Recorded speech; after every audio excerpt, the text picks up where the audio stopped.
Situated nearly 300 miles off the southeast coast of Argentina are the Falkland Islands. The islands, known as Islas Malvinas in Spanish, are an overseas territory of Britain, who re-established rule there in 1883. As a self-governing overseas territory, the islands take part in the Commonwealth Games, the world's third largest multi-sport event, open to countries that were once part of the British Empire. Earlier this year, the Queen's baton relay passed through the islands as it travelled the globe, visiting all 71 countries taking part in the event. By the time the baton reaches New Delhi for the opening ceremony on the 3rd of October, it will have traversed over 190,000 kilometres in 340 days, making it one of the longest relays in the history of the Games. The Falkland Islands are one of the smallest nations competing and are one of the most remote locations the relay will visit.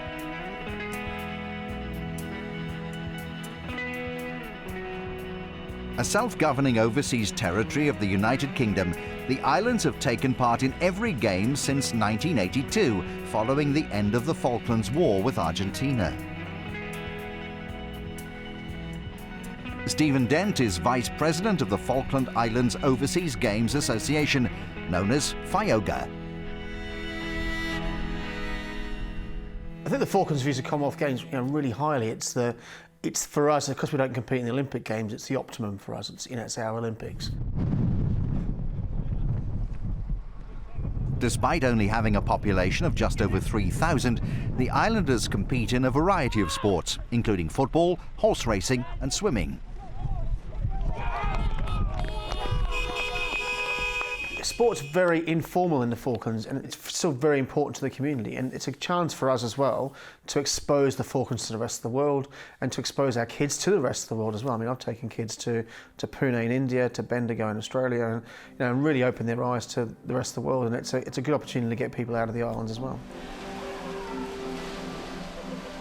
Unfortunately, while the passion is there, sport on the islands is vastly underfunded. Stephen is the only full-time sports administrator, and FIOGA receives just $25,000 every 2 years to aid sports development at all levels. The nation's remote location also compounds the difficulties, as constant competition is hard to come by.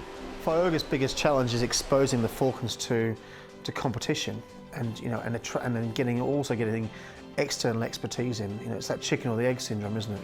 The swimmers stand on the blocks at the pool here and they look around and think, well, I've beaten you all the way through my school life and I've beaten you since then. So as long as they just try hard enough to beat you now, I'll be okay. You go to a Com game, suddenly you're a very small fish in a massive, great big pond. So that's the big thing, is exposure to international competition. However, thanks to the New Delhi Commonwealth Games Organising Committee, which provided all competing nations with an additional $100,000 of funding, the Falklands will be sending a team of 20 to this year's event, compared to the 6 they sent to Melbourne. In 2006, the Falklands contingent was made up solely of shooters, who competed in 4 pairs events.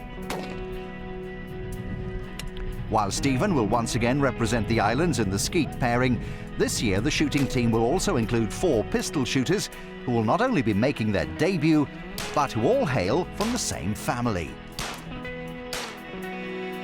The Middleton family are all members of the Stanley Gun Club.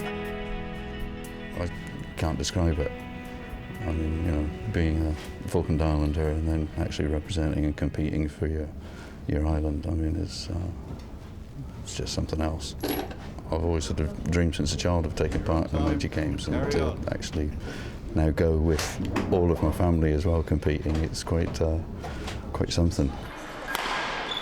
One of the additional sports the Falklands will be competing in at the Games, badminton, is a popular activity on the islands, despite there only being 2 courts.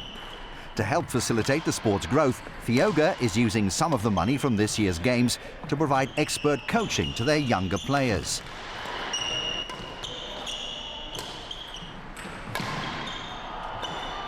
Having represented the islands at the '98 and 2002 Commonwealth Games, Doug Clark will once again be part of the Falklands squad at this year's event, alongside debutant Michael Brownlee. It's very important, I would say. You know, it's a small place. They've got to occupy themselves somehow. And having a competition like the Commonwealth Games to build up to throughout the years. I mean, like the youngsters here have got the Island Games coming up next year and the Youth Commonwealth Games as well in the same year, and then build up to the Commonwealth Games as well. So represent the country, they're really thriving on this sort of opportunity for them to go and play. One of this year's smallest competing nations, the Falkland Islands have never won a medal or made a final at the Commonwealth Games. While this year's contingent face an uphill task to change that statistic, Stephen Dent is confident that it will be only a matter of time before they achieve their goal.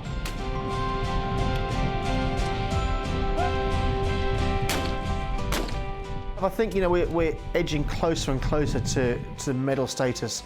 We've medalled already in Island Games. We've, you know, reached gold and silver and bronze medals in Island Games, and very close to all those to the finals and so on. Com Games is always a little bit further ahead. I mean, Com Games are a lot more. The competition's a lot higher. I think the competition level has improved, and now with this investment of funds, we'll see, you know, shooters in particular, badminton players as well, that are being exposed to external coaching, that have had that sort of input, and that will hopefully then drag them forward into the finals and so on.